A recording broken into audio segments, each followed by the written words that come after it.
And welcome everyone to the second New Earth Nation webinar.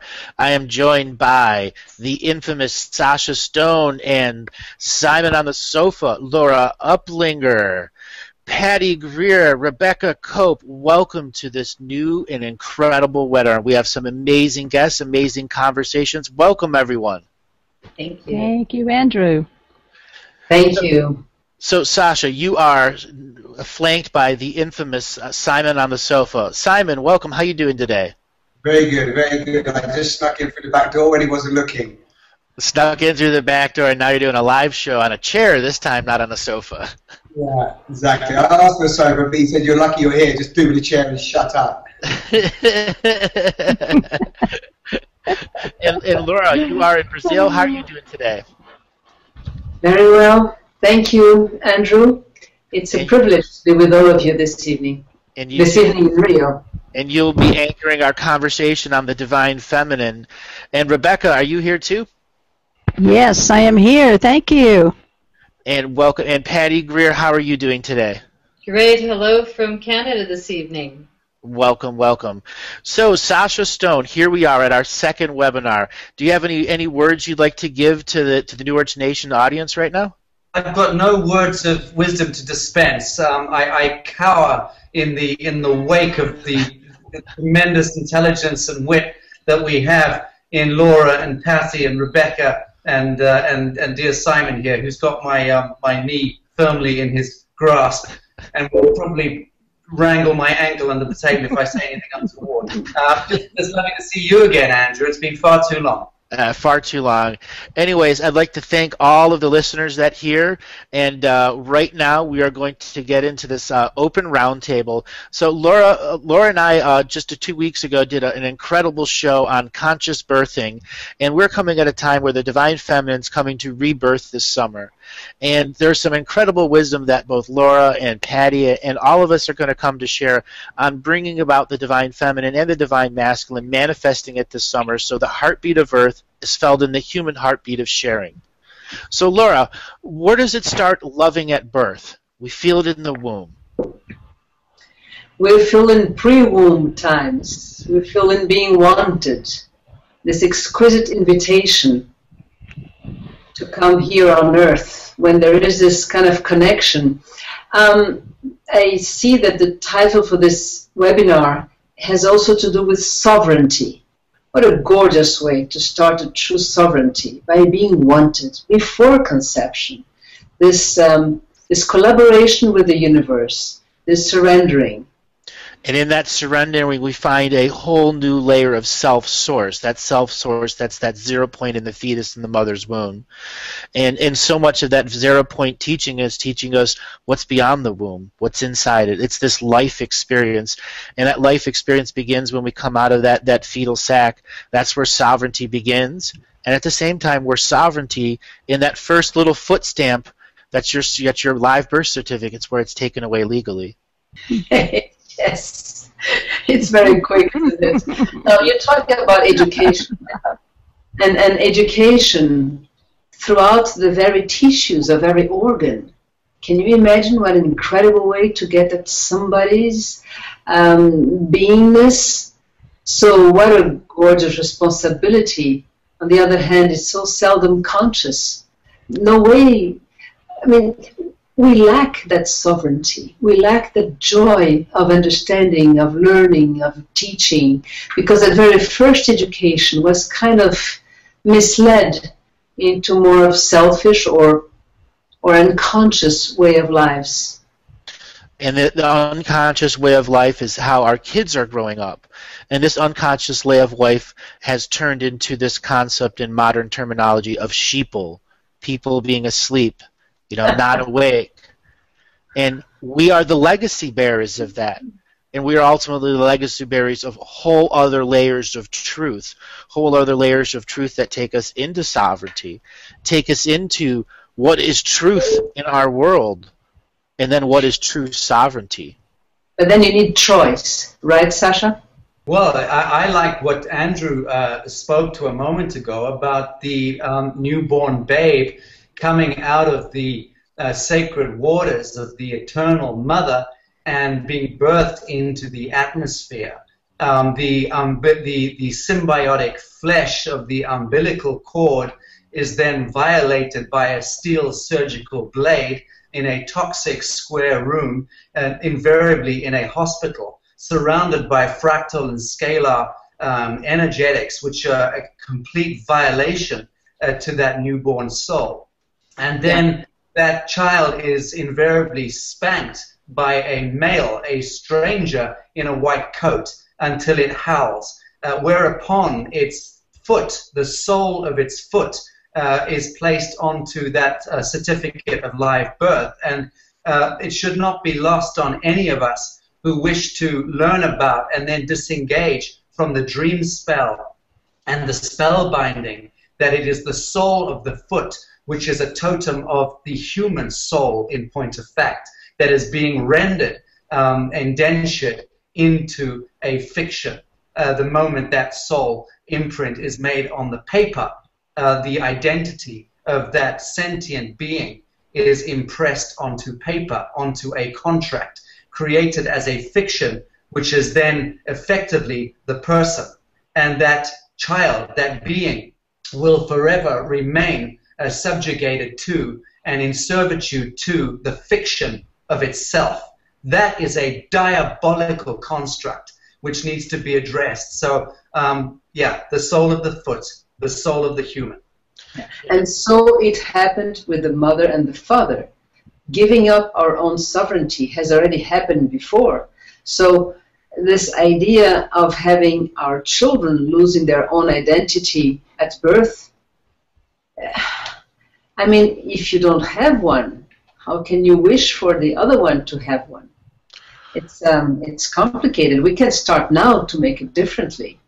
Yes, by saying no thank you to the contracts from birth. Yes. And that's incumbent on the mothers and the fathers to say cease and desist. Thank you, no thank you. No contract prevails here. A living child prevails in this sacred space. And that living child will leave this hospital or this clinic or this bedding in a meadow, wherever the child is being born, and it will not be violated into contracts or into fraud in this life. That is our right, and it's something which we need to exercise. It is a trick. We are told that we have to sign these papers, sign these certifications. We do not. Exactly, and you can rescind your energy of all of those things from that moment your conscious foot in this freshly world has made that ink. You are in an unawareness physical and energy contract with that system. As a sovereign being, you are in control of your energy in any way, shape, or form, and you can return all of your energy to that 0 point of the fetus on that foot and say, I don't belong. Provided you put down the Kool-Aid and the remote control, yes. That's right. Spit out the sodium fluoride and all the other stuff that they're doing, the vaccinations that you get within an hour of your birth.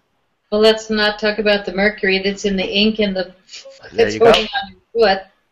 Which is the same mercury that's in the vaccinations. Interesting, isn't it? We do sound like a bunch of hippies already, and we're not even A bunch of heretics over here talking about the system. That's what it is.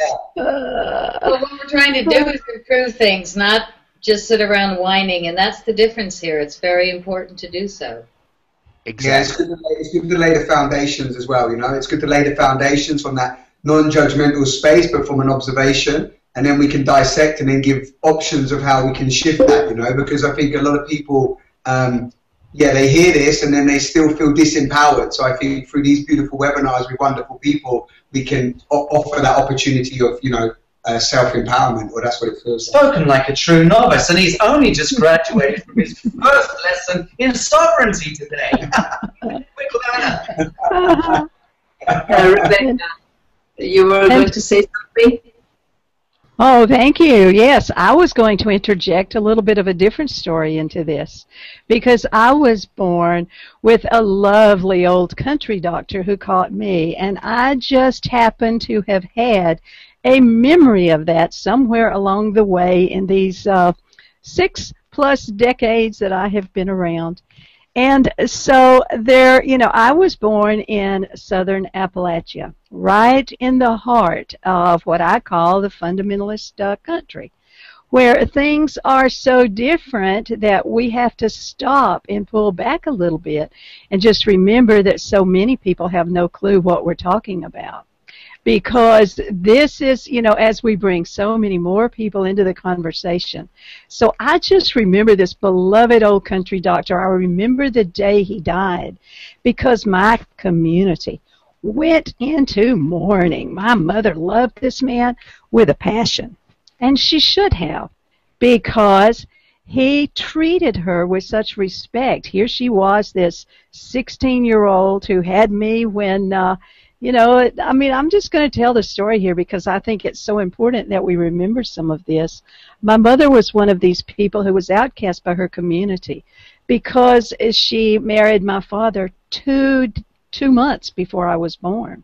So here I am dealing with all of these issues and in this fundamentalist community and having to go through what on earth I'm doing here and how I am a part of this conversation because I have been a part of this conversation since the day I was born simply because I was somewhat conscious when I came in. So I want to just remind us that when we talk about too many of the issues that people don't understand, we kind of have to go at it a little bit slower. I've been working with Amit from the National Geographic on this documentary that we're pulling together. I'm working with these incredible people, and I sort of feel how Patty felt when I was listening to her Crop Circle interview with Sacha, and she said, I became an accidental documentarian because I'm all of a sudden right smack in the middle of all these wonderful ideas, and I'm working with people like Amit, who has worked with National Geographic, and Rozier, who is the most incredible person on the face of the earth to put all these together. And so he has reminded me today that one of the things that we do want to do is to pull this back to a conversation where people can really understand from the fundamental level of what it means to be human and what it means to love each other and what it means to have that taken away from us, especially in America, over the last 30 to 40 years, as this greed is God conservative mentality has taken over through our churches and through everything else. It has been so it has been so devastating to the human soul here in America as they have done this. And most people do not have a clue. So how do we bring this conversation back to the place where the majority of people can begin to join in this conversation so that we can take this to a new level? So, well, I think can I answer to that, Andrew, briefly? Absolutely. I think, Rebecca, that and certainly what I'm focused on at the moment is considering how the average human being, the average good human being, and I believe that all humans are fundamentally good, yes, are tricked into this, what I loosely term as serpent matrix, because it's certainly no friend of a Homo sapien. And we're tricked into it in so many ways. And we know now that walking out of our front door, we're immediately subjected to an absolute barrage of psychological complex media which conspires to rob us of our dignity, rob us of our true divinity, our true identity with nature and with relationship. In every way, shape, or form, we're being bombarded by these Luciferian, false light identifications and idioms, whether it's Hollywood or MTV culture or getting on a plane and having a holiday in paradise and going into debt to afford that, taking out mortgages, taking out loans, getting a better telephone, getting a better high-resolution computer screen so you can keep up with Joe. All of this stuff is just a relentless insult to who and what we are. So it's hardly surprising that the average human being is unequal largely to the task of engaging with the business of simply being human, engaging with our feet on the grass and engaging in the relationships that we have and that which we engender, and being able to conduct those relationships in an organic way, a way that is uninhibited by all of these false constructs and idioms and totems. So In the first instance, in my considered view, it is necessary for us to bring about the conversation you've just asked that we bring about. We have got to get it across to the average person that wearing the costume is them entering into the contract. That filling out their name on the form, whatever form it is, black block capital letters, is invariably entering into the contract. Paying taxes, for the love of God, in the first world does nothing more, nothing less than pay for blood sacrifice or bloodshed. So the disease, the poverty, the war, the pandemonium, the helter-skelter, the convolution that we are caught up in is being perpetrated by good men and good women. And so we've got to explain how every action we engage in that stands outside of pure truth is the action which feeds and permissions that matrix to subjugate us and to contain us and to devour us. And that's a hard conversation for anyone to have, but we just have to have it.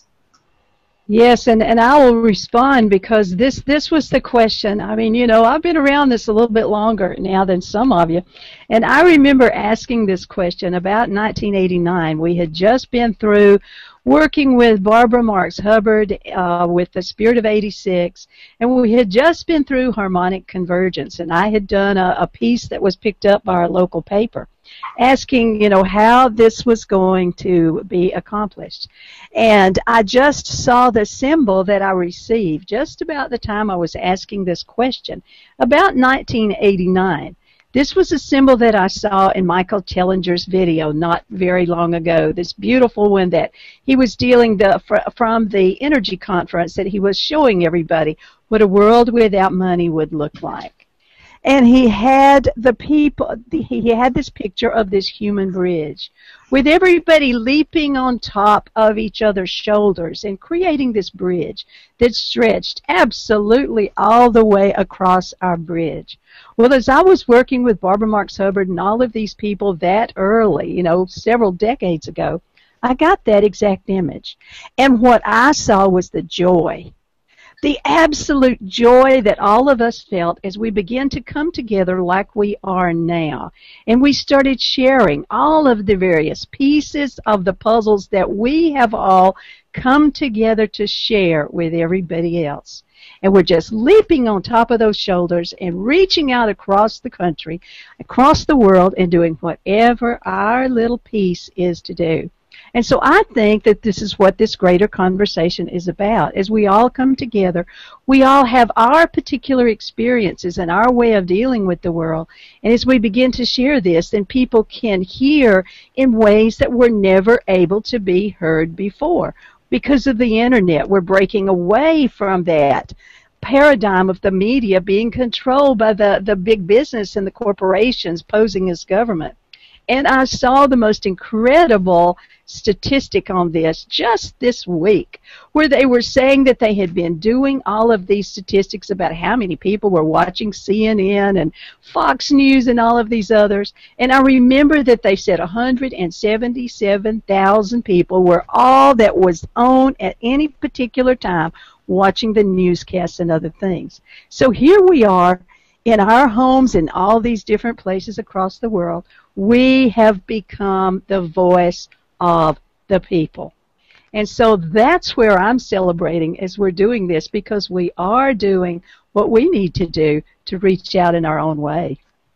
And in reaching out in that own way, that's that common moral code that we all need to be able to have to break bread. The proverbial metaphorical breaking of bread, whether it's breaking of bread of law and sovereignty, spirituality concepts, you know, architecture. You got to start somewhere. Science and spirituality have to meet somewhere. Science and law have to meet. Law and spirituality, they all have to meet somewhere with people sharing a common moral code of global unity. Yes. Beautiful. Well, I would like to move into I'd like to kind of move us into the ethers, because my field is bringing in the communication from the extraterrestrial races. All right. As is mine. This is what? I do the same thing. It's very, very similar. So please go ahead. So my experience was that I went to lay in a crop circle because I couldn't heal from mercury poisoning, of all things, in America. And I realize now, 10 years later, that it was all intentional to get my full attention, to get me to come and do this work for the circle makers. And, you know, all of us that have had ET experiences need to talk with the masses really like kindergartners. And that's what we were saying. How can we communicate this higher information so that we don't leave people out? I think this is the biggest piece of how to relate to the masses. So when I do a radio show, I always ask the host, how experienced is your audience? And some of them that haven't heard much about UFOs and crop circles, I've got to start at the beginning. I've got a really bad habit of going straight to the balls of light, and the beings came out, they had arms, legs, and a head, you know, and everybody's going, ah, and then they run. I've got to start at the beginning because the balls of light are so cool. So I think it's about retraining our thinking if we need to bring in a lot more new people as well as keep all of us ascending, which is imminent. I mean, we are all ascending no matter what we think is going on. The movement is up, frequency is rising. And the crop circles have been giving us this information about advanced technology for hundreds of years. So when I'm over in England, the elders are always saying, oh yes, the fairy rings, like what? Remember them back then. And those are old people. So, you know, these things have been around a long time. And I think it's about time we start really looking into the messages and communicating back, because they're giving us a language, math, and art that we all understand. They're making it very simple so that if we're willing, when we're willing, that we can communicate right back with them. So I'm on that team. And those teams right there are the point of global unity, where disclosure and truth come to these words. What does it really mean? Because it all leads the same place, that we are an incredible species that has amnesia, and we're about to find out what our race history is, and if it's the full race history or not. That's the battle for the belief systems right now. You're talking about the people that are burning out. It is because the belief systems in which they grew up in didn't have the same things that the kids' belief systems have. So many kids are raised by the PlayStation now, where their belief systems are very, very different. And then you have a whole different genre of children that have given up the PlayStation and gone back to books and gone to other things. You know, we are at this unique time where human spirituality and consciousness is awakening to its grand potential and not its limits and expectations from the previous epochs and generations. Yeah, now, Sacha, what you are bringing as the catastrophe of today, I see it as the catastrophe of the last millennia, 3, 4, 5 millennia, that we see how the leaders of our societies lived. There was injustice, I mean, endless wars. They didn't have the means to make it nuclear or to do the carnage we have now. But I don't see much change. Yes, there was perhaps more room for love here and there, but there is place for love today. Now, the consciousness of today, to change it once and for all, to have that sovereignty and address the spiritual, the divine here on earth. That's up to us. It was us back then, certainly. So I think we have learned the wrong ways. And about being born and the breastfeeding, every time you were wealthy enough, it was a white nurse. I mean, those things were not dealt with well. Perhaps in the traditions they existed. Let's be conscious of the coming of a great soul. But I see that the elites were very badly educated, and they were the only ones who had access even to a certain kind of education. So I think the whole work is to be done now. We cannot go even backwards and say, oh, at that time in history, look how they lived, look how wonderful it was for everybody. No, I agree with this.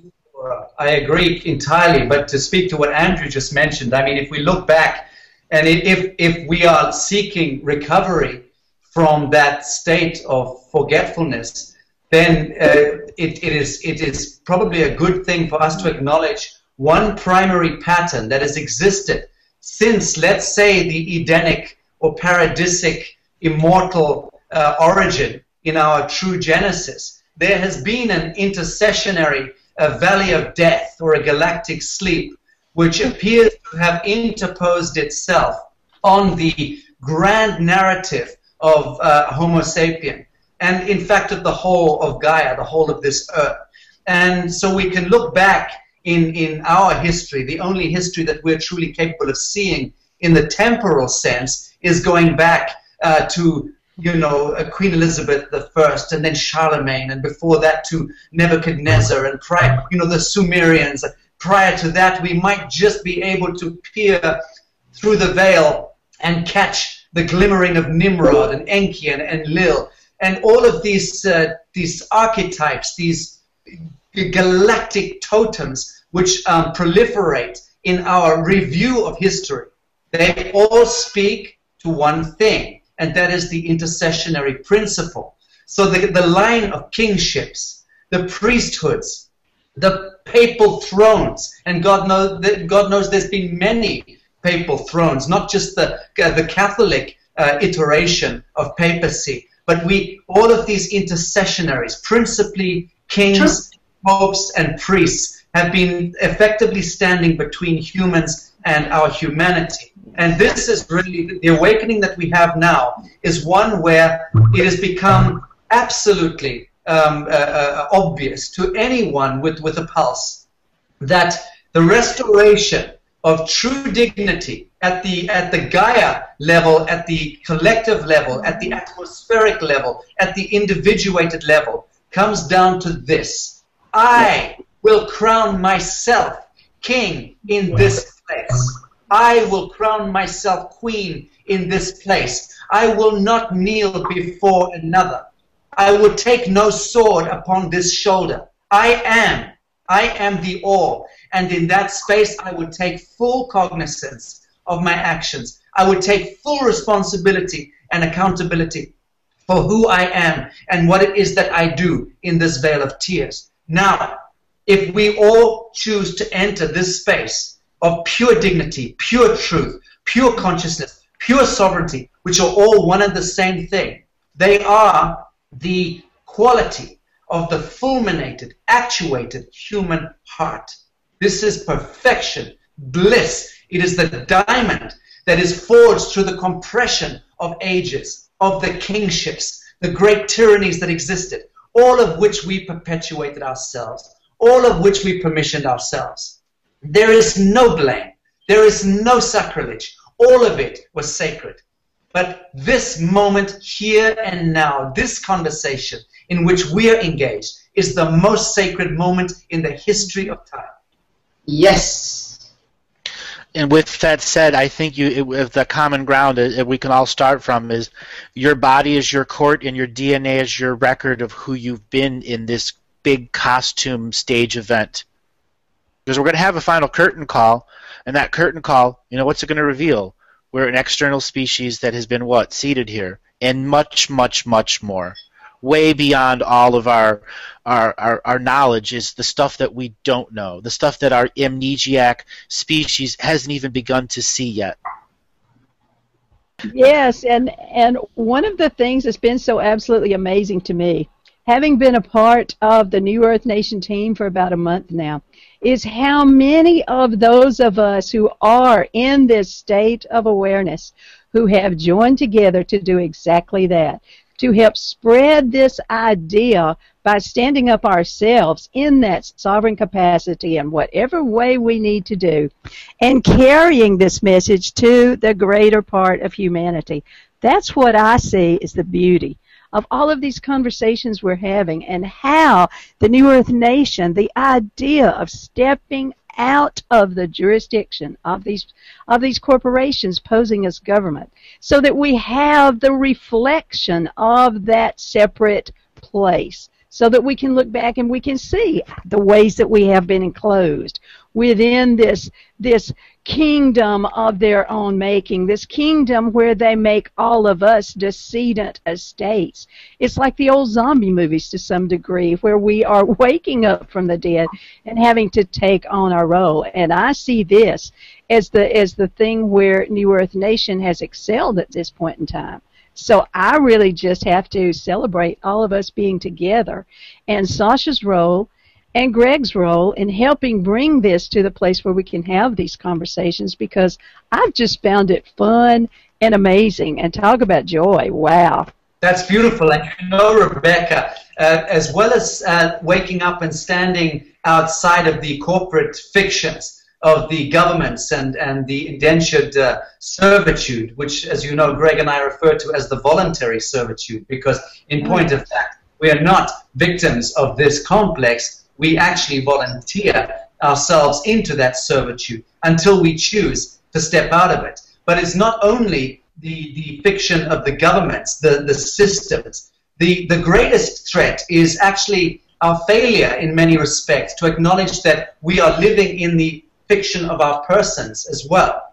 Oh, yes. And Yes. Well said. in fact, we need to move beyond this notion that I am a war veteran, I am a medical professional with a PhD, I am a tremendously important celebrity, I'm a wealthy man, I'm a poor man.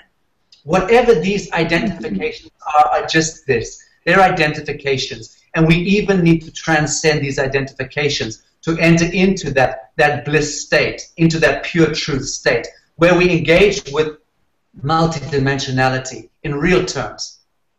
With that being said, when we leave this corporate structure and we want to work with an off-world structure, that's where the crop circle people, where the record keepers, where the indigenous flame keepers come together. And I'd like to ask Patty about what she sees as a sovereign community comes forward, is how the different galactics or the organizations that she's communicating think of it. I think the important thing is that everybody start to listen and to start to see what is in plain sight. And that's what crop circles have been for all these years.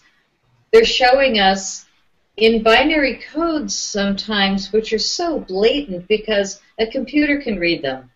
And computers don't typically make a mistake. And so when you're reading zeros and ones and dashes and digits, it's pretty clear when the message comes in through a crop circle, and then you see the photo shots of the ground, that these things are very specific.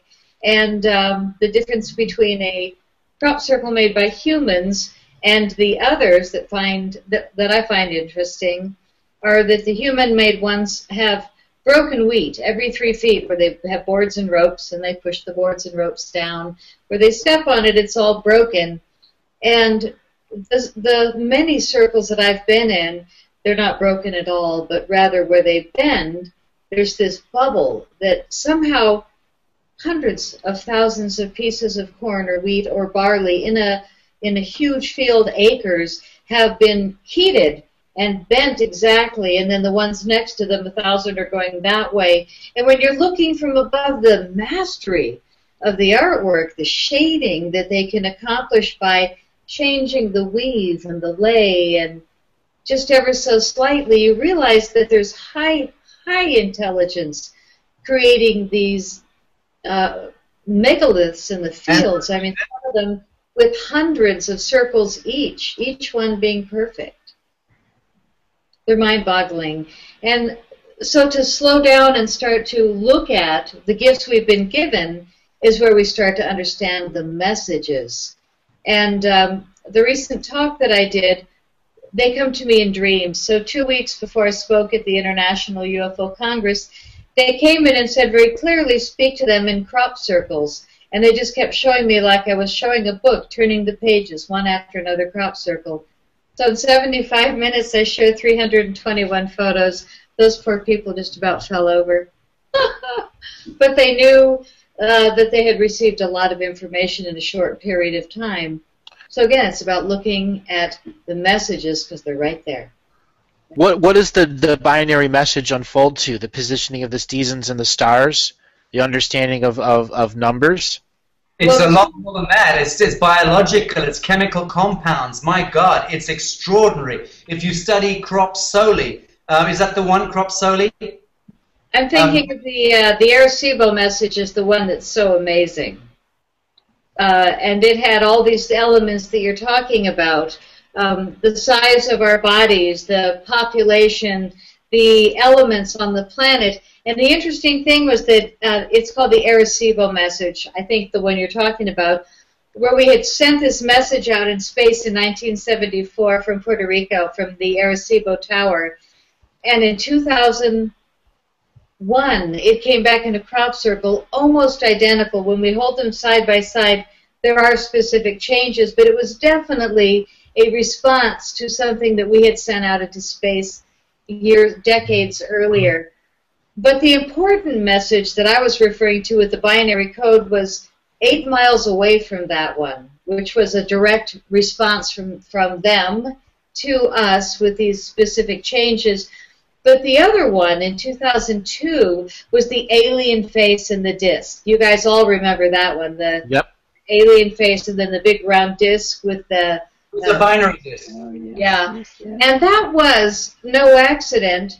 During the time of 9/11, and the day before that, $2.3 trillion went missing, you know, and big surprise, the following day there was a very big event. But, you know, during that time, the circle makers delivered the alien face and the disc, and the binary code said, beware the bearers of false gifts and their broken promises. Much pain, but still time. Believe there is good out there. We oppose deception.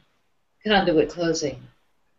And they not only stuck it really specifically in a field quite near the Arecibo response a year earlier, but both of those fields had a line of telecommunication towers with satellites on them. So both of those binary messages were not only placed in farm fields in southern England, the epicenter here of crop circles around the world, but both of those fields had the opportunity to tell the world the message. And what did we do? They slipped it under the rug, and the conversation went away. Why do you think England is the center for crop circles? Well, there's two major roles that are both high 90 percentile. One is that almost every crop circle in the world is sitting over a sacred site. And Wiltshire, England is riddled and laced with mounds and dolmens and sacred sites. And so when we map out all the sacred sites on a ley line map, we find that at the end of the summer, when we took push pins and stick them in the location of every crop circle, almost all of them are not only sitting on a ley line between two sacred sites, they're also sitting on a crossing called a node of 4 sacred sites. So it's a very heavy crossing of spiritual energy. So that's one of the things, is that almost every crop circle is sitting over a ley line, and this area is just huge ritual zone where they've come for 6,000 to 7,000 years to do a sacred ceremony at Stonehenge and at the Avebury Stone Circle and at Silbury Hill. All 3 of these locations are within this 40 square mile radius of the epicenter. The other piece in the high 90 percentiles is that almost every crop circle is sitting over an aquifer of water.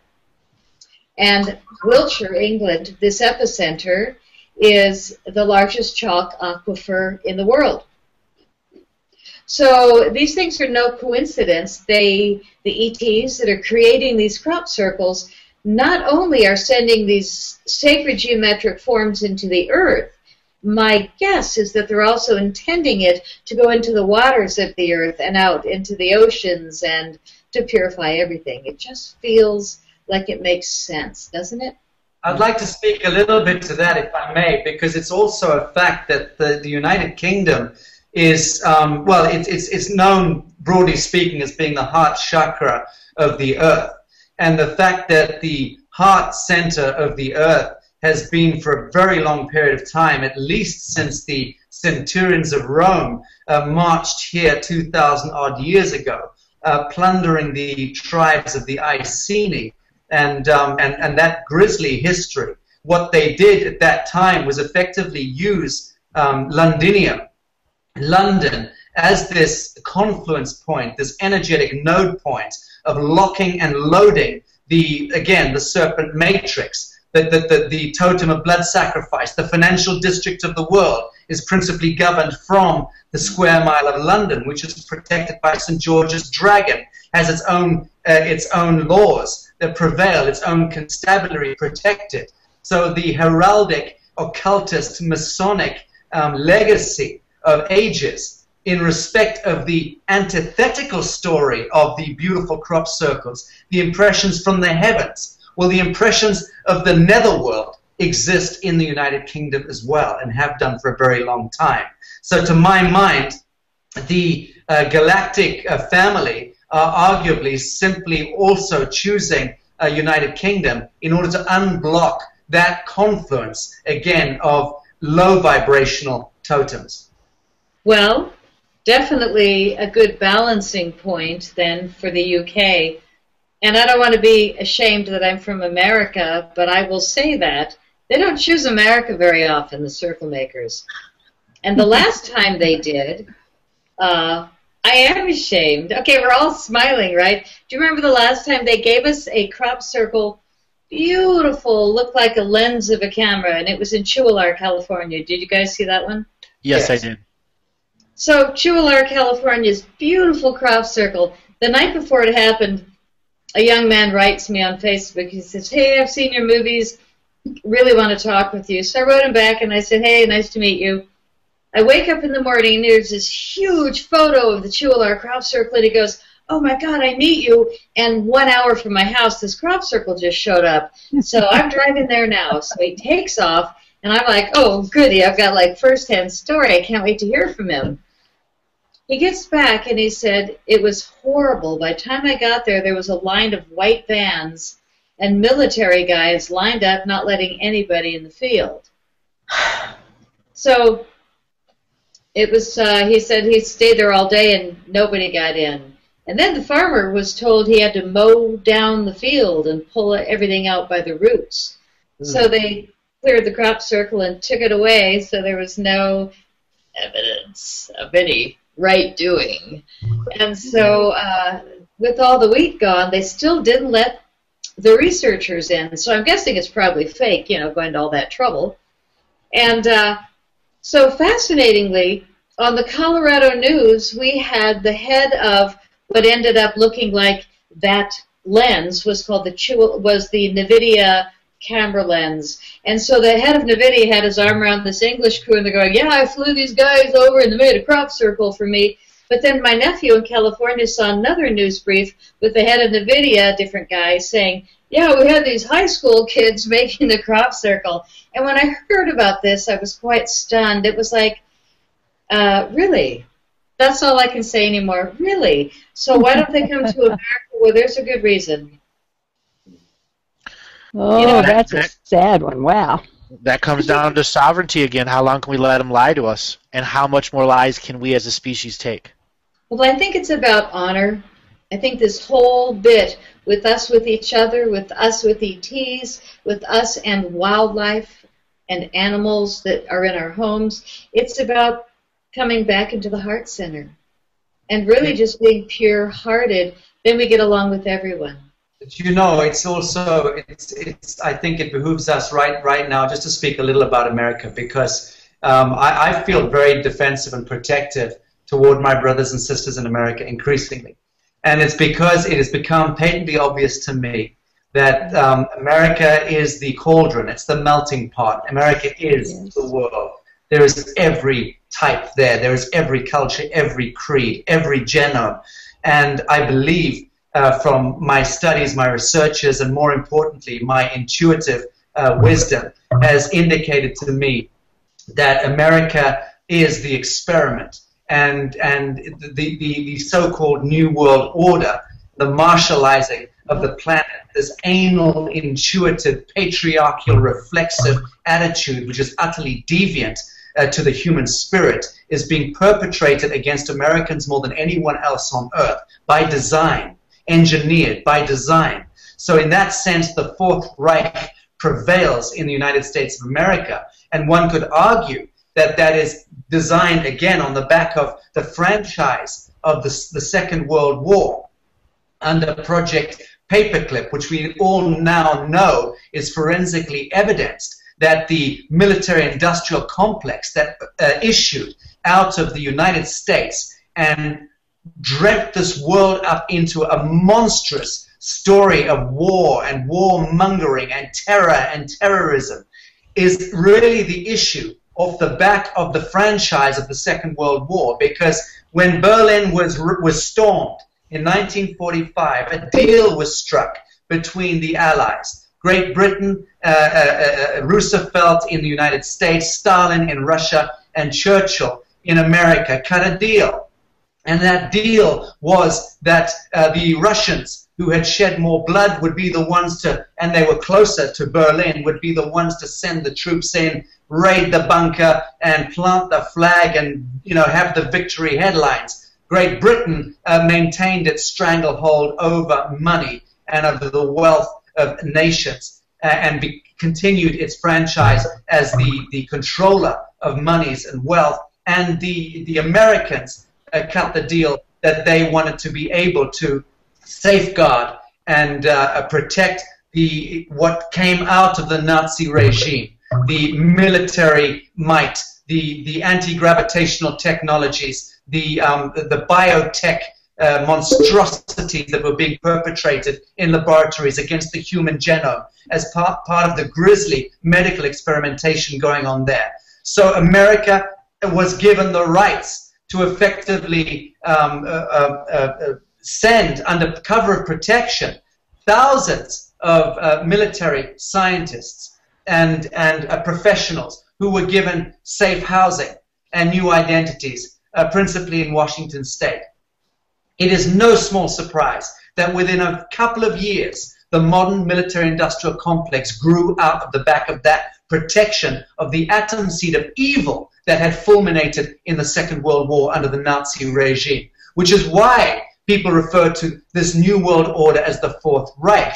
And that's not even getting into the story of how U.S. Standard Oil, which is effectively the Bush family legacy, was funding principally the Third Reich and the Nazi rollout. So these, again, are paper trails, money trails, forensically evidenced nowadays, which we had not the means 70 years ago to do this kind of unearthing. Now, isn't that an irony, that we've come 70 years from that fulcrum, and only now do we have it in sharp focus about what was really happening, about the deals that were being cut in Malta or in Yalta by the Allied powers. And they were all men of a certain age, of a certain bearing, who decided to take responsibility for the planet and take the long view. And they also entered into other compacts and covenants at that time, which saw the emergence of the United Nations off the back of the League of Nations. And a great many brilliant human beings were co-opted into that United Nations dream, believing that they were going to bring the very best of peace and harmony and equilibrium to the planet. But they were also, by and large, co-opted into a conspiracy. And the conspiracy was to contain and control the world's population. So global depopulation became center stage, and the containment of how the world unfolded was stolen from us by covert elites, again at that time. And we've got to now contend with that story. It's part of the legacy. And that's a legacy we all have, that we have to stand in a common moral code with some nature of compassion and forgiveness for ourselves, who helped empower this system, such as Sacha was saying in the beginning. We are its creators, and we are also its end. And it does not have to be a demise. It can be a beautiful, glorious, wonderful, filled fireworks of CNN and NBC going down in truth. We'd all love to see that. But it comes back to the question, what does it take in the now to create the tipping point? There's more than enough evidence for disclosure, but there isn't the people that are the sheeple, and the sheeple that are the people, and the people that are falling asleep and waking up daily, and the ones being exposed to the different layers of mind control and programming based in neurolinguistic probing from advertising. You know, where does it begin? Does it a YouTube hit that gets 1 billion hits that doesn't get censored? Who knows? Right now, it's got to start from the human heart here at this place, breaking bread at this table of conversation. And not demonizing America or Americans, because this is the great danger. That our beloved, my beloved brothers and sisters of America have been set up more than anyone else on God's green earth for the harvest. Yes. That's right. And I can really speak to that because I watched it go into the church here in my local community. I'm back in that area right now, so I can speak from there. I watched the propaganda go into the Baptist church here. I watched what happened to the preacher as he got up in the pulpit one Sunday morning, and he absolutely turned the gospel of Jesus upside down right there in that church. And I can mark it because I got up and walked out.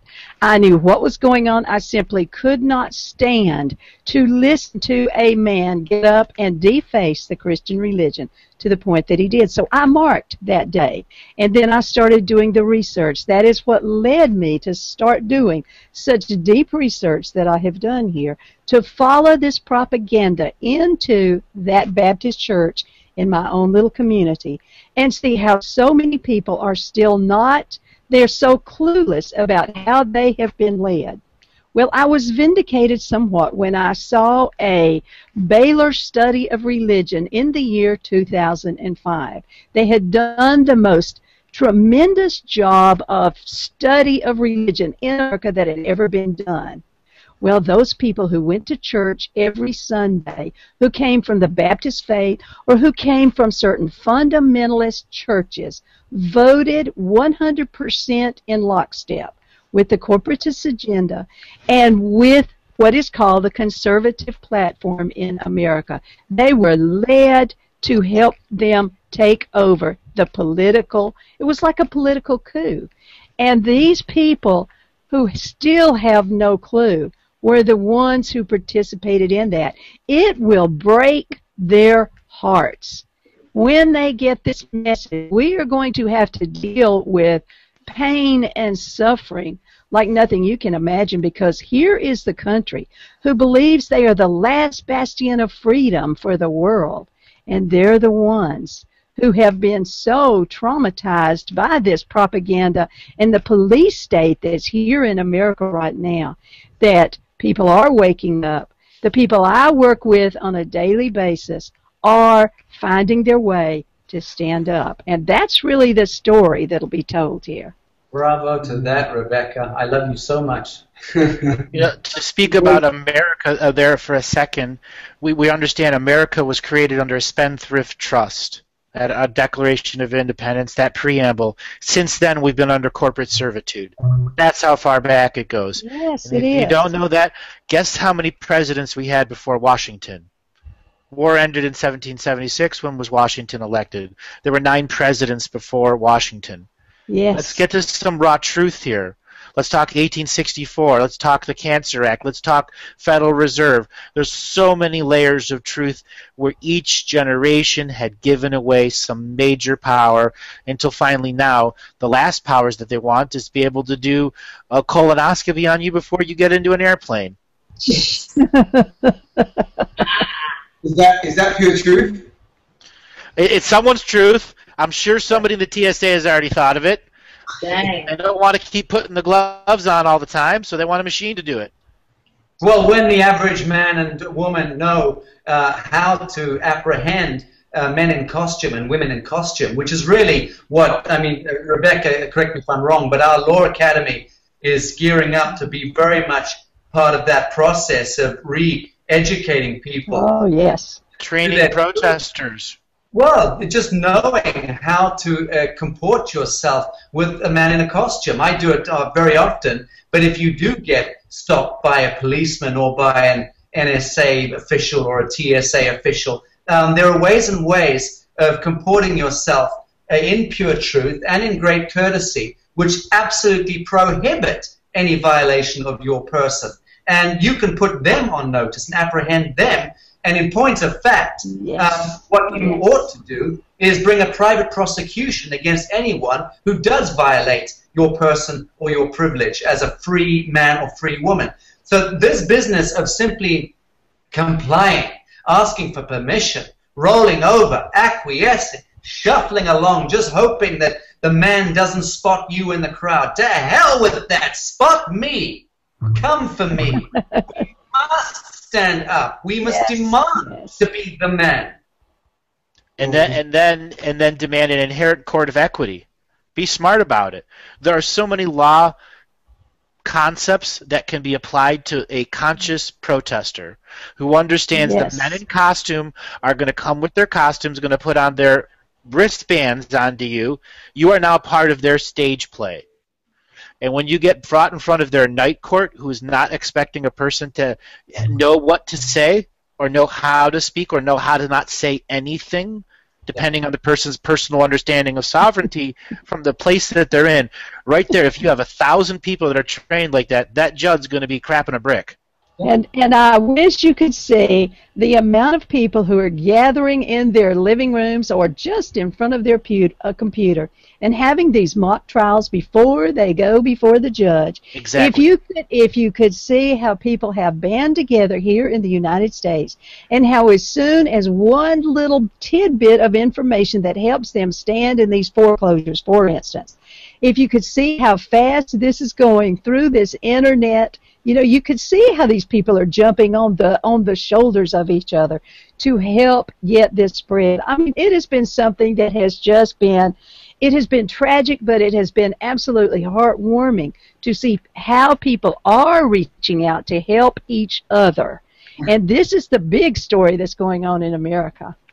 Well, you know what? If there was a common group that began sharing some of the techniques like traffic tickets, asking the judge for their oath and their bond, if it's a mayor's court, there is no oath and there's a fake bond. And if it's any other judge in the United States or even federal court, 95% of the judges have no oath or bond from the President of the United States, so they're just corporate judges. Well, they're operating in treason and in fraud, and that is a very, very serious matter indeed. And in point of fact, I know you've got to be announcing a break any minute now, Andrew, but when we're back, I very much look forward to Rebecca speaking a little bit about the New Earth International Tribunal for Natural Justice and the citizens' grand juries that we've got in our sites. Oh, absolutely. So Santi, why don't you take us to a break here, and when we come back, we will be talking some incredible stuff with Rebecca here. Okay. Thank you.